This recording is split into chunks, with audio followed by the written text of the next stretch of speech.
ಎಲ್ಲರಿಗೂ ನಮಸ್ಕಾರ. ಇವತ್ತು ಮೆಂತ್ಯ ಸೊಪ್ಪಿನಿಂದ ಪಂಚರೊಟ್ಟಿ ಮಾಡೋಣ. 5 ಬಗೆಯ ಈ ಹಿಟ್ಟುಗಳನ್ನು ಬಳಸಿ ಹಾಗೂ ಅದರೊಂದಿಗೆ ಈ ಎಳನೀರು, ಅದರ ಗಂಜಿ, ದಪ್ಪ ಗಂಜಿ ಇದ್ದರೆ ನಾವೇನು ಮಾಡ್ತೇವೆ, ಅದರ ನೀರು ಕುಡಿತೇವೆ, ಅಂಗಡಿಯಲ್ಲಿ ಅದನ್ನು ಬಿಟ್ಟು ಬರ್ತೇವೆ. ಹಾಗಲ್ಲ, ಅದನ್ನು ಹಿಡ್ಕೊಂಡು ಬಂದು ಅದನ್ನು ಕಟ್ ಮಾಡಿ ಅದಕ್ಕೆ ಮಿಕ್ಸಿಯಲ್ಲಿ ಸಣ್ಣ ಹಾಕಿದರೆ ಪಕ್ಕ ಅದು ಚೂರು ಚೂರು ಆಗ್ತದೆ. ಅಂಥದ್ದನ್ನು ಯೂಸ್ ಮಾಡಿದರೆ ರೊಟ್ಟಿ ಬಹಳ ರುಚಿಕರವಾಗಿ ಬರ್ತದೆ. ಹಾಗಾದರೆ ಇವತ್ತು ನಾನು ಅದರೊಟ್ಟಿಗೆ ಮೆಂತ್ಯ ಸೊಪ್ಪು, ನೀರುಳ್ಳಿ ಹಾಗೂ ಏನು ತರಕಾರಿಗಳನ್ನು ಸಹ ಹಾಕ್ಕೊಳ್ಬೋದು. ಆದರೆ ಮೆಂತ್ಯ ಸೊಪ್ಪಿದೆ ಫ್ಲೇವರ್ ಬೇಕಿದ್ದರೆ ಖಾಲಿ ಮೆಂತ್ಯ ಸೊಪ್ಪನ್ನೇ ಹಾಕಿ ಮಾಡಿದರೆ ಬಹಳ ಉತ್ತಮ. ನೀರುಳ್ಳಿ ಒಂದು ಸೇರಿಸಿದರೆ ಆ ಮೆಂತ್ಯ ಸೊಪ್ಪಿನ ಪರಿಮಳ ಇನ್ನಷ್ಟು ಹೆಚ್ಚುತ್ತದೆ. ಹಾಗಾದರೆ ಬನ್ನಿ, ಈ ಒಂದು ಮೆಂತ್ಯ ಸೊಪ್ಪಿನ ಪಂಚ ರೊಟ್ಟಿಯನ್ನು ಹೇಗೆ ಮಾಡುವುದೆಂದು ನೋಡುವ ಮೊದಲು, ಯಾರೆಲ್ಲ ನನ್ನ ಚಾನಲನ್ನು ನೋಡ್ತಿದ್ದೀರಿ, ಯಾರೆಲ್ಲ ಇನ್ನೂ ಸಬ್ಸ್ಕ್ರೈಬ್ ಮಾಡಿಲ್ಲ, ದಯವಿಟ್ಟು ಸಬ್ಸ್ಕ್ರೈಬ್ ಮಾಡಿ, ಸಪೋರ್ಟ್ ಮಾಡಿ ಅಂತ ಹೇಳುತ್ತಾ ಅಡುಗೆ ಮನೆಗೆ ಹೋಗೋಣ. ನಮಸ್ತೆ ಮಿತ್ರರೇ, ಇವತ್ತು ಮೆಂತ್ಯ ಸೊಪ್ಪಿನ ಪಂಚ ದೋಸೆ ಮಾಡೋಣ. ನೋಡಿ, ಇಲ್ಲಿ ಮೆಂತ್ಯ ಸೊಪ್ಪನ್ನು ಸಣ್ಣದಾಗಿ ಚೆನ್ನಾಗಿ ತೊಳೆದು ಸಣ್ಣದಾಗಿ ಹೆಚ್ಚಿಟ್ಟುಕೊಂಡಿದ್ದೇನೆ. ಒಂದು ಹ್ಯಾಂಡ್ಫುಲ್ ಆಫ್ ಅಂದರೆ ಕೈಯಲ್ಲಿ ಒಂದು ಮುಷ್ಟಿಯಷ್ಟು ನಾನು ಮೆಂತ್ಯ ಸೊಪ್ಪನ್ನು ತೊಳೆದು ಚೆನ್ನಾಗಿ ಕ್ಲೀನ್ ಮಾಡಿದ ಮೇಲೆ ಇದನ್ನು ಹೀಗೆ ಕಟ್ ಮಾಡಿಟ್ಕೊಂಡಿದ್ದೇನೆ. ಒಂದಿಷ್ಟು ಕೊತ್ತಂಬರಿ ಸೊಪ್ಪನ್ನು ಎಲ್ಲ ಸಣ್ಣದಾಗಿ ಹೆಚ್ಚಿಟ್ಕೊಳ್ಬೇಕು. ಈ ಕಾಯಿ ಮೆಣಸು 2 ಕಾಯಿ ಮೆಣಸನ್ನು ಸಹ ಹಾಗೆ ಒಳ್ಳೆ ಸಣ್ಣದಾಗಿ ಹೆಚ್ಚಿಟ್ಕೊಂಡಿದ್ದೇನೆ. ಇದರೊಟ್ಟಿಗೆ ಒಂದು ಸಣ್ಣ ತುಂಡು ಶುಂಠಿ ಸಹ ಉಂಟು. ಎಲ್ಲ ಸಪೂರದಲ್ಲಿ ಹೆಚ್ಚಿಟ್ಕೊಳ್ಬೇಕು. ಮತ್ತು ಈ ಕರಿಬೇವಿನ ಸೊಪ್ಪು ಸಹ ಹಾಗೆ ನಾವು ಕೈಯಲ್ಲಿ ಮತ್ತೆ ಮಾಡುವಾಗ ಕೊಚ್ಚಿ ಕೈಯಲ್ಲಿ ಹಾಕೊಳ್ಳೋಣ. ಇನ್ನು ನೋಡಿ, ಇಲ್ಲಿ ಇದು ಜೋಳದ ಹುಡಿ ಒಂದು 4 ಚಮಚ, ಇಲ್ಲಿ ಇದು ಗೋಧಿ ಹುಡಿ 4 ಚಮಚ, ರಾಗಿ ಹುಡಿ 4 ಚಮಚ. ಒಂದು ಚಮಚ ಹೇಳಿದರೆ ನಾನು ಈ ಚಮಚದಲ್ಲಿ ತೆಗೆದುಕೊಂಡಿದ್ದೇನೆ. ಇನ್ನು ಅಕ್ಕಿ ಹುಡಿ 4 ಚಮಚ, ಮತ್ತು ಈ ಕಡಲೆ ಹುಡಿ 4 ಚಮಚ. ಇದು ಪಂಚ ರೊಟ್ಟಿ ಮಾಡ್ತಿದ್ದೇನೆ. ಇದಕ್ಕೆ ನಾನು ಈ ಬೊಂಡದಲ್ಲಿ ದಪ್ಪ ಬೊಂಡ, ಬಣ್ಣಂಗಾಯಿ ಅಂತ ನಾವು ರಾವಡಿಗರು ಕರಿತೇವೆ, ಆ ಟೈಪಿನ ನೋಡಿ.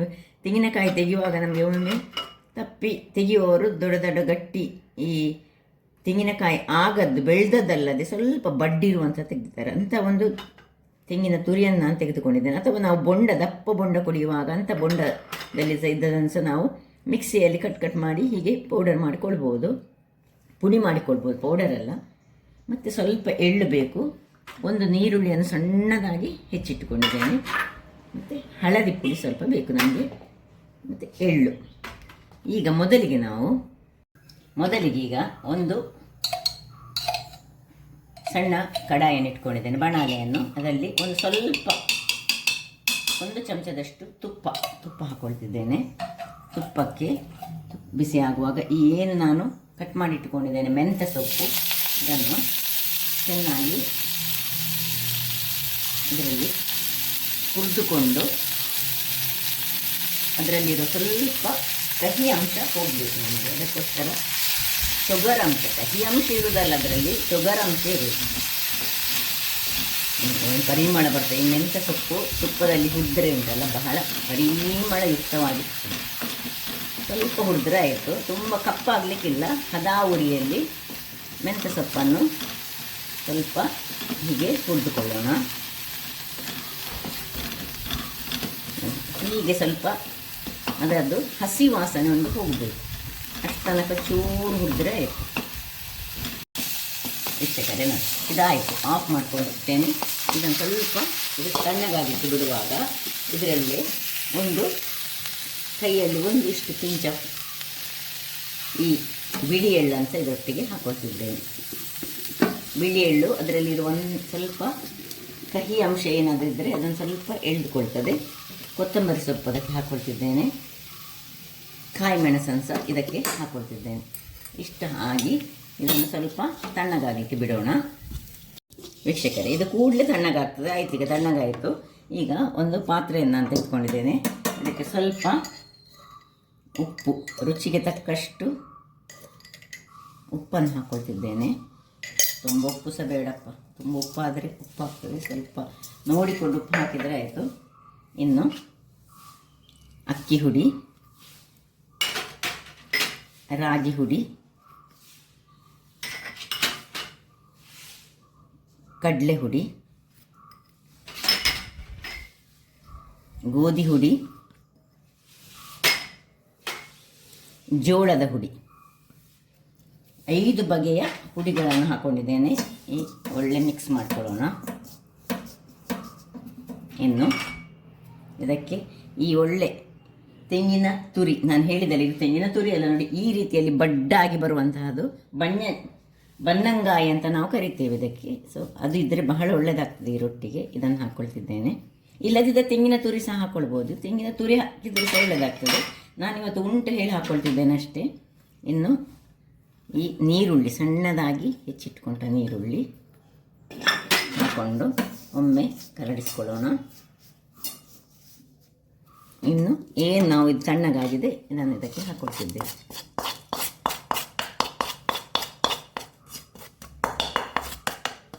ಹಾಕ್ಕೊಂಡು ಇದನ್ನು ಸಹ ಒಳ್ಳೆ ಮಿಕ್ಸ್ ಕೊಡೋಣ.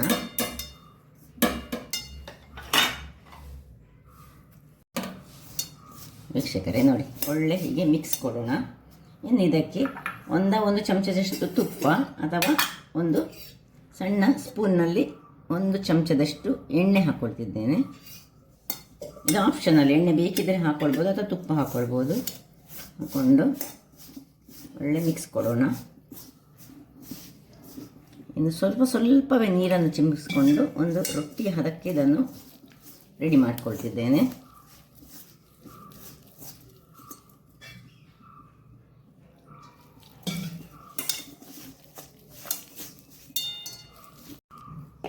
ಇನ್ನೀಗ 1 ಚಮಚದಷ್ಟು ಹಳದಿಯ ಪುಡಿ ಮತ್ತು ಇಲ್ಲಿ ಈ ಕರಿಬೇವಿನ ಸೊಪ್ಪನ್ನು ಎಳತ್ತಾಗಿದ್ದರೆ ಬಹಳ ಒಳ್ಳೆಯದಾಗ್ತದೆ. ಸ್ವಲ್ಪ ಹೀಗೆ ಕೈಯಲ್ಲಿ ಕ್ರಷ್ ಮಾಡಿಕೊಂಡು ಹಾಕೊಳ್ಳೋಣ. ಸಣ್ಣದಾಗಿ ಕಟ್ಟಿಟ್ಟು ಮಾಡಿ ಇಟ್ಟರೆ ಸಹ ತೊಂದರೆ ಇಲ್ಲ, ಹಾಗೆ ಸಹ ಹಾಕ್ಕೊಳ್ಬೋದು. ಯಾವಾಗಲಂತೆ ಬೇವಿನ ಸೊಪ್ಪು ಅಂದರೆ ಒಗ್ಗರಣೆ ಸೊಪ್ಪನ್ನು ನಾವು ಕೈಯಲ್ಲೇ ಕಟ್ ಮಾಡಬೇಕಂತ ಹೇಳ್ತೇವೆ ನೋಡಿ. ಈ ರೀತಿ ಹಿಟ್ಟು ಈಗ ರೆಡಿ ಆಯಿತು. ಇನ್ನು ವೀಕ್ಷಕರೇ ಇಲ್ಲಿ ನೋಡಿ, ಇಲ್ಲಿಗ ನಾನೊಂದು ಎಲೆಯನ್ನು ರೆಡಿ ಮಾಡಿ ಇಟ್ಟುಕೊಂಡಿದ್ದೇನೆ. ಎಲೆ ಇಲ್ಲದಿದ್ದರೆ ನಿಮ್ಮ ಹತ್ರ ಈ ಬಟರ್ ಪೇಪರ್ ಇರ್ತದಲ್ಲ, ಅದು ಸಹ ಆಗ್ತದೆ. ಅದಕ್ಕೆ ಸ್ವಲ್ಪ ನಾನು ಎಣ್ಣೆ ಬೇಕಿದೆ ಎಣ್ಣೆ, ನಾನೀಗ ಈ ನೀರನ್ನು ಹಾಕ್ಕೊಂಡು ಸ್ವಲ್ಪ ಇದನ್ನು ಒದ್ದೆ ಮಾಡಿಕೊಳ್ತೇನೆ. ಒದ್ದೆ ಮಾಡಿಕೊಂಡು ಒಂದು ಕೈಯಲ್ಲಿ ಎಷ್ಟು ಬೇಕು ಅಷ್ಟು ಉಂಡೆ ತೆಗೆದುಕೊಳ್ಳೋಣ. ತೆಳುವಲ್ಲಿ ಹಚ್ಚಿಕೊಳ್ಬೇಕು.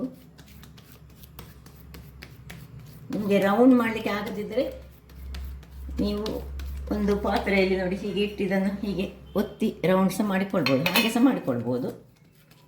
ರೌಂಡಾಗಿ ಬರಬೇಕಂತಿದ್ದರೆ ತೆಳುವಾಗಿ, ಎಷ್ಟು ತೆಳುವಾಗ್ತದೆ ಅಷ್ಟು ಸ್ವಲ್ಪ ಕೈಗೆ ನೀರನ್ನು ಚುಮ್ಕಿಸ್ಕೊಂಡು ತೆಳು ಮಾಡ್ಕೊಳ್ಳೋಣ.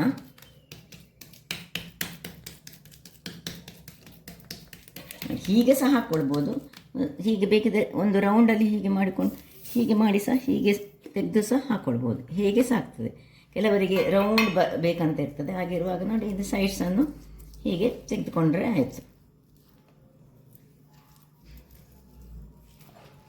ಹೀಗೆ ಸಹ ಆಗ್ತದೆ ಅಥವಾ ಇದು ಸಣ್ಣದಾಗ್ತದೆ. ನನಗೆ ಹೀಗೆ ಬೇಡ, ನಾನು ಸ್ವಲ್ಪ ಇಡೀ ರೊಟ್ಟಿಯನ್ನು ಹೇಗೆ ಮಾಡ್ತೇನೆ ನೋಡಿ ಅದೇ ರೀತಿಯಲ್ಲಿ ನೋಡಿ ಹೀಗೆ ತೆಗೆದುಕೊಳ್ಳೋದು.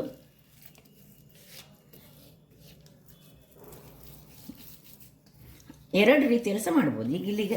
ಈಗ ಎರಡನೇ ರೊಟ್ಟಿ ಮಾಡುವಾಗ ಸಹ ಇದನ್ನು ನೋಡಿ ಈಗ ಚೆಂದ ತೆಗೆದ ಮೇಲೆ ಇದಕ್ಕೆ ಸ್ವಲ್ಪ ನೀರನ್ನು ಚಿಮುಕಿಸ್ಕೊಳ್ಬೇಕು ನೋಡಿ. ಹೀಗೆ ನೀರನ್ನು ಚಿಮುಕಿಸ್ಕೊಂಡು ಮತ್ತೆ ಹೀಗೆ ರೌಂಡಲ್ಲಿ ಶೇಪ್ ಮಾಡಿಕೊಳ್ಬೇಕು. ಇಲ್ಲಿ ನೋಡಿ ನಾನು ಒಂದು ಬಾಣಲೆಯನ್ನು, ಒಂದು ಕಾವಲಿಯನ್ನು ಇಟ್ಟುಕೊಂಡಿದ್ದೇನೆ. ಹೀಗೆ ಒಳ್ಳೆ ರೌಂಡ್ ಮಾಡಿಕೊಂಡು ಅದಕ್ಕೆ ಎಷ್ಟು ತೆಳು ಆಗ್ತದೆ ಅಷ್ಟು ತೆಳುವಲ್ಲಿ ನಾವು ಮಾಡಿಕೊಳ್ಬೇಕು. ತೆಳುವು ಪಂಚ ರೊಟ್ಟಿ ಬಹಳ ಚೆನ್ನಾಗಿ ಬರ್ತದೆ ನೋಡಿ. ಇದು ಬಿಸಿ ಆಯಿತು. ಬಿಸಿ ಆಗುವಾಗ ನಾನು ಒಂದು ತುಪ್ಪ ಅಥವಾ ಎಣ್ಣೆ ಯಾವ ಸಹ ಆಗ್ತದೆ, ಆಮೇಲೆ ಸ್ವಲ್ಪ ಎಳ್ಳನ್ನು ನಾವು ಇದರ ಅಡಿಗೆ ಹಾಕೊಳ್ಳಿಕ್ಕೆ ಉಂಟು. ಸೊ ಇದೆಲ್ಲ ವಿಂಟರ್ ಸೀಸನ್ಗೆ ಬೇಕಿದ್ದಂತಹ ಕೆಲವು ಒಂದು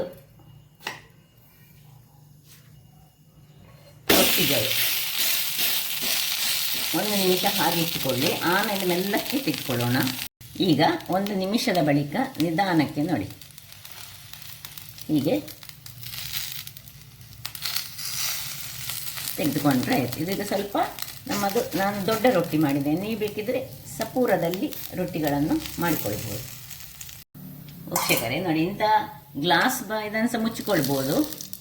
ಬಟ್ ಇದು ಏನಾಗ್ತದೆ ಹೇಳಿದರೆ ಇದರಲ್ಲಿ ಸೈಡಲ್ಲಿ ನೀರಿನ ಪಸೆ ಬೀಳ್ತದೆ, ಅದಕ್ಕಾಗಿ ನಾನು ಸ್ಟೀಲ್ನ ಬಾಯನ್ನು ಸ್ವಲ್ಪ ಅಗಲದ ಬಾಯನ್ನೇ ಮುಚ್ಚಿಕೊಳ್ತೇನೆ. ವೀಕ್ಷಕರೇ 5 ನಿಮಿಷಗಳ ಬಳಿಕ ನೋಡಿ ಇನ್ನೊಂದು ರೊಟ್ಟಿಯನ್ನು ಸಹ ನಾನು ತಟ್ಟಿಟ್ಟುಕೊಂಡು ನೋಡಿ ಎಷ್ಟು ಚೆನ್ನಾಗಿ ರೌಂಡಾಗಿ ಬರ್ತದೆ. ಇಲ್ಲಿ ಇದೀಗ ರೆಡಿಯಾಗಿದೆ ನೋಡಿ. ಇದನ್ನೀಗ ಮುಚ್ಚಿ ಹಾಕೊಳ್ಳೋಣ.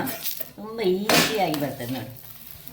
ಒಳ್ಳೆ ಹೇಗೆ ಬರ್ತದೆ ಹೇಳಿದರೆ ಪರಿಮಳ ಅಂತೂ ಆ ಮೆಂತ್ಯ ಸೊಪ್ಪು ಸಹ ಅದರಲ್ಲಿ ಬೀಳ್ತದೆ ಮತ್ತು 5 ಬಗೆಯ ಈ ಹಿಟ್ಟುಗಳು ಇದರಲ್ಲಿ ಉಂಟು. ಈಗ ಇದರ ಮೇಲೆ ಸ್ವಲ್ಪ ತುಪ್ಪವನ್ನು ಹಾಕೊಳ್ಳೋಣ. ಹಾಕ್ಕೊಂಡು ಇನ್ನೊಂದು 2-3 ನಿಮಿಷಗಳ ಕಾಲ ಸಣ್ಣ ಹದಾ ಉರಿಯಲ್ಲಿ ಮೀಡಿಯಂ ಉರಿಯಲ್ಲಿ ಕಾಯಿಸ್ಕೊಳ್ಳೋಣ. ವೀಕ್ಷಕರೇ ನೋಡಿ ಆಯಿತು, ಪಂಚ ಹಿಟ್ಟಿನ ರೊಟ್ಟಿ ರೆಡಿ ಆಯಿತು. ಒಳ್ಳೆ ಬೆಣ್ಣೆ ಒಟ್ಟಿಗೆ ತಿನ್ನಲಿಕ್ಕೆ ಬಹಳ ಚೆನ್ನಾಗಿ ಬರ್ತದೆ. ಈಗ ಪುನಃ ಅದೇ ರೀತಿ ಸ್ವಲ್ಪ ಎಣ್ಣೆಯನ್ನು ಹಾಕೊಳ್ಳೋದು ಮತ್ತು ಸ್ವಲ್ಪ ಈ ಬಿಳಿ ಎಳ್ಳು ಹಾಕ್ಕೊಂಡು, ಬಿಳಿ ಎಳ್ಳಿಲ್ಲದೆ ಕಪ್ಪು ಎಳ್ಳು ಸಹ ಆಗ್ತದೆ. ಇದನ್ನು ನೋಡಿ ಈ ರೀತಿ ಅದರ ಎಳ್ಳಿನ ಮೇಲೆ ಹಾಕ್ಕೊಂಡು 1 ನಿಮಿಷ ಮಾತ್ರ ನಾವು ಇದನ್ನು ಬಿಟ್ಟುಕೊಳ್ಬೇಕು. ಇನ್ನು ಹೀಗೆ ನಿಧಾನಕ್ಕೆ ತೆಗೆದುಕೊಂಡ್ರೆ ಆಯಿತು. ಈಗ ಇದನ್ನು ಮುಚ್ಚಳ ಮುಚ್ಚಿ 5 ನಿಮಿಷ ಬಿಟ್ಕೊಳ್ಳೋಣ. ವೀಕ್ಷಕರೇ ಇಲ್ಲಿ ನೋಡಿ 2ನೇ ರೊಟ್ಟಿ ಸಹ ರೆಡಿ ಆಯಿತು. ಏನು ಚೆನ್ನಾಗಿ ಬಂದು ನೋಡಿ, ಮೊದಲ ರೊಟ್ಟಿ 2ನೇ ರೊಟ್ಟಿ. ಹೆಚ್ಚು ಬೇಕಿದ್ರೆ ಹೆಚ್ಚು ಕಾಯಿಸ್ಕೊಳ್ಬೋದು, ಕಡಿಮೆ ಬೇಕಿದ್ರೆ ಹದಾ ಕಾಯಿಸ್ಕೊಳ್ಬೋದು. ನೋಡಿ ಎಷ್ಟು ಚೆನ್ನಾಗಿ ಬರ್ತದೆ ಹೇಳಿದರೆ ವಿಂಟರ್ ಸೀಸನ್ಗೆ ಹೇಳಿ ಮಾಡಿಸಿದಂಥದ್ದು. ಇದನ್ನು ತುಂಬ ತೆಳುವಾಗಿ ಮಾಡಿದ್ದೇನೆ. ಇದು ಬೇಕಿದ್ರೆ ಕೆಲವರಿಗೆ ತುಂಬ ತೆಳು ಒಳ್ಳೆಯದಾಗೋದಿಲ್ಲ. ಇದನ್ನು ನಾವು ಸ್ವಲ್ಪ ಬೆಣ್ಣೆಯನ್ನು ಹಾಕಿ ತಿಂದರೆ ಇದೊಂದು ಬೆಣ್ಣೆ ಇದಕ್ಕೆ ಸೂಪರ್ ಕಾಂಬಿನೇಷನ್. ಅದು ಸಹ ಈ ವಿಂಟರ್ ಸೀಸನ್ನಲ್ಲಿ ಸ್ವಲ್ಪ ಬೆಣ್ಣೆ ತಿನ್ನಬೇಕಂತೆ. ಸೊ ನೋಡಿದ್ರಲ್ಲ ವೀಕ್ಷಕರೇ, ಒಂದು ಸುಲಭ ರೀತಿಯಲ್ಲಿ 5 ಬಗೆಯ ಹಿಟ್ಟುಗಳನ್ನು ಬಳಸಿ ಅದರೊಟ್ಟಿಗೆ ಮೆಂತ್ಯ ಸೊಪ್ಪು ಆರೋಗ್ಯಭರಿತವಾದುದು ಹಾಗೂ ನಮಗೆ ಟೇಸ್ಟ್ ಸಹ ಒಂದು ಅಲ್ಟಿಮೇಟ್ ಟೇಸ್ಟನ್ನು ಕೊಡುವಂತಹದ್ದು. ಹಾಗಾದರೆ ನನ್ನ ಈ ಕುಕಿಂಗ್ ಚಾನಲ್ ನಿಮಗೆ ಇಷ್ಟ ಆದರೆ ಬೋಳೂರು ಸುವರ್ಣ ಚಾನಲನ್ನು ಲೈಕ್ ಮಾಡಿ, ಶೇರ್ ಮಾಡಿ ಹಾಗೂ ಸಬ್ಸ್ಕ್ರೈಬ್ ಮಾಡಿ ಹಾಗೂ ನನ್ನ ಇನ್ಸ್ಟಾಗ್ರಾಮ್ ಪೇಜನ್ನು ಫಾಲೋ ಮಾಡಿ. ಧನ್ಯವಾದಗಳು.